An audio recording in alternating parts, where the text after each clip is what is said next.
आने वाले बजट इजलास को लेकर आम लोगों ने मरकजी हुकूमत से राहत की उम्मीद लगाई है और लोगों का कहना है कि कोविड-19 ने लोगों से बहुत कुछ छीन लिया है, जिससे कि आम लोग काफ़ी परेशान हैं। ऐसे में हुकूमत की जिम्मेदारी है कि वो आम लोगों को राहत देने पर गौर करे। इस मौके पर टैक्स में कटौती कर तेल और ज़रूरी सामानों की कीमत में कमी करने की मांग की गई। कई दुकानदारों ने तो गुज़िश्ता 6 सालों के काम पर ही सवाल उठा दिया। उनका कहना है कि अब कहने का नहीं, करने का वक्त आ गया है। वाज़ेह है कि मौजूदा बजट इजलास 29 जनवरी से शुरू होने जा रहा है, जिसे लेकर लोगों की उम्मीदें बढ़ने लगी हैं। सब बढ़ता ही जा रहा है। बजट तो कुछ कम नहीं हो रहा है। बजट तो बढ़ता ही जा रहा है। बोल रहा है मोदी कम करता हूँ, टैक्स कम करता हूँ, ये करता हूँ, वो करता हूँ, कुछ भी नहीं कर रहा है। छुप के पब्लिक को भरोसा दिला रहा है। काम तो कुछ भी नहीं हो रहा है। आप क्या चाहते हैं सर? क्या उम्मीद है? खाने पीने की चीज, गैस का रेट जो इसका है, पब्लिक का है, जो खाना राशन सब है, वो उसमें कम करना चाहिए। दूध का रेट है वो भी कम करना चाहिए। हाँ, आलू प्याज का जो रेट है, लहसुन का जो रेट है, वो भी सभी कम करना चाहिए। ऐसे तो बहुत दिक्कत है सब, पब्लिक के पास पैसा नहीं है। गरीबों को तो कुछ नहीं है इधर, हर चीज बढ़ने का ही है, कम होने का तो कुछ नहीं है। कुछ क्या है बजट सर, हर चीज का रेट बढ़ रहा है। क्यों बढ़ रहा है समझ में नहीं आ रहा। हर चीज में टैक्स है, हर चीज में। कोई खरीदने के लिए तो हमें, अब जब कस्टमर हमारे पास आता है तो मोल बोलने के लिए हमें सोचते हैं। ऐसा माहौल आ गया है अभी।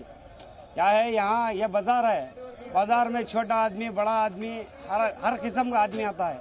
अब बड़ा आदमी कोई आता है, रेट बोलता है तो इसका रेट कन पर कुछ लेके चले आता है। अभी छोटा आदमी जो आता है वो मजबूरन देख के ऐसा वैसा माल लेना पड़ता है। वो भी रेट बोलने को हमारे खुद शर्म आता है। टैक्स तो बढ़ता जा रहा है, बढ़ता जा रहा है। टैक्स तो कम होना है और बढ़ता जा रहा है। क्या बढ़कर क्या फायदा है? टैक्स बनकर क्या फायदा? कुछ तो फायदा है क्या? कुछ भी फायदा नहीं। सिर्फ टैक्स बढ़ता जा रहा है, रेट भी बढ़ता जा रहा है। लेकिन इधर पब्लिक को बहुत तंग हो रहा है। जब लॉकडाउन हो गया उसमें भी कुछ पैसा नहीं, अभी इसमें टैक्स बन रहा है तो और इसमें बढ़ गया। और हम कहाँ ऐसा खाना है, कुछ भी खाने का रास्ता नहीं है। लॉकडाउन हो गया उसमें भी पैसा नहीं है और इसमें टैक्स में भरता है, लेने के लिए मुश्किल है। अब 1 किलो लेने की जगह में आधा किलो लेना, नहीं पाव किलो लेना। एक घर में तो 4 बच्चे रहते, एक बीवी रहता, एक शौहर रहता, ठीक है। उसमें खाने के लिए तंगी है, कुछ भी नहीं है, परेशानी में है। उसमें रास्ता लगाओ तो नहीं करता। ये टैक्स लगाओ, टैक्स बढ़ाता जा रहा तो कुछ नहीं हो सकता। We expect that retail products like daily needs prices have to be reduced, and consumable oils, ghee, and the prices have to be reduced. It is causing very much impact on customers. They are not able to buy properly whatever needed for daily life, from rice, tur dal, oil, and essential masalas. Prices have been increased drastically after post-COVID. Those prices have to be reduced.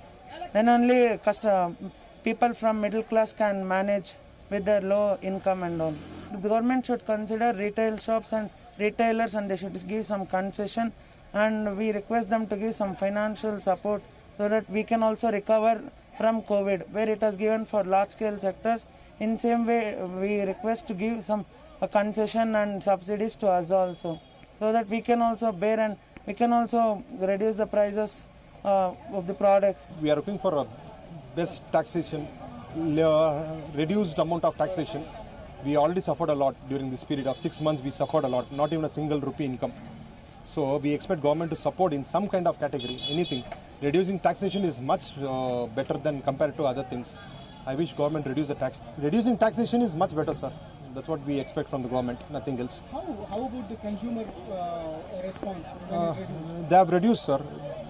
The power of spending has become much lesser comparatively before COVID. A person who wants to buy for a kg, they have gone for a quarter kg. Person who is ready to buy for a quarter kg, they have gone for 50 grams. So consumption has become very, very badly hit.